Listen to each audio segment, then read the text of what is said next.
Divisive new Speaker Kevin McCarthy passed the first test of his ability to lead the chaotic U.S. House of Representatives Monday as lawmakers approved a rules package determining how his Republicans will govern. The vote on the blueprint, described by top Democrat Jim McGovern as a ransom note to America from the extreme right, came on the heels of one of the most turbulent weeks ever in the lower chamber of Congress. Lawmakers almost came to blows in the newly Republican-controlled House as McCarthy was forced to go through 15 rounds of voting over 4 days to overcome a far-right blockade to his candidacy.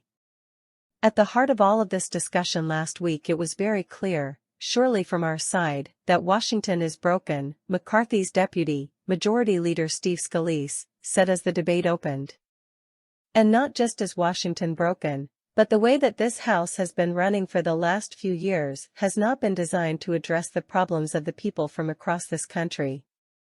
Democrats complain, however, that the deals McCarthy cut to win the Speaker vote have severely curtailed the role of Washington's top legislator and have ceded power to the most extreme Republicans.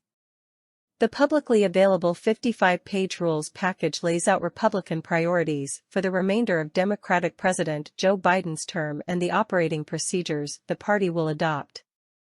One of the headline measures is a panel to investigate the weaponization of government that is expected to zero in on the Justice Department's investigations into former President Donald Trump. Much of the package is boilerplate conservative politics, such as provisions forcing lawmakers to cover increased spending with cuts elsewhere rather than new taxes.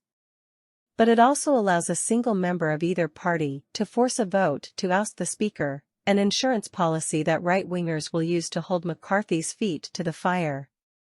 And it requires the House to bring to the floor a variety of right-wing priorities, with a vote later Monday on canceling more than $70 billion in extra funding agreed for the Internal Revenue Service, passing along party lines.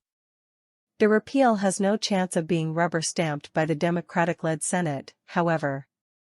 The White House said Biden would veto the reckless legislation in any case, which it argued would add nearly $115 billion to the deficit over a decade by enabling wealthy tax cheats. Horrible idea. McCarthy could only afford to lose 4 of his lawmakers at most, with every Democrat voting against the rules package, but it passed by 220 votes to 213 as only 1 Republican voted no.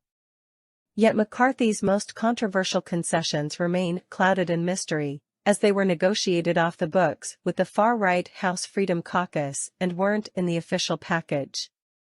We don't know what conservatives got or didn't get. We haven't seen it, South Carolina Congresswoman Nancy Mace told CBS on Sunday. We don't have any idea what promises were made or what gentlemen's handshakes were made. McCarthy has agreed, for example, to give the Freedom Caucus outsized sway over the day-to-day handling of legislation, according to U.S. media, ceding significant leadership powers to the right flank. Even more controversial is a pledge for talks with conservatives on taking up a 10-year budget that freezes spending at 2022 levels. This would mean slashed funding for federal agencies and a likely 10% decrease in defense spending that Texas Republican Tony Gonzalez, the only Republican no vote on the rules package, called a horrible idea. The cuts would delight many fiscal conservatives, but, again, are largely symbolic since they would be dead on arrival in the Senate.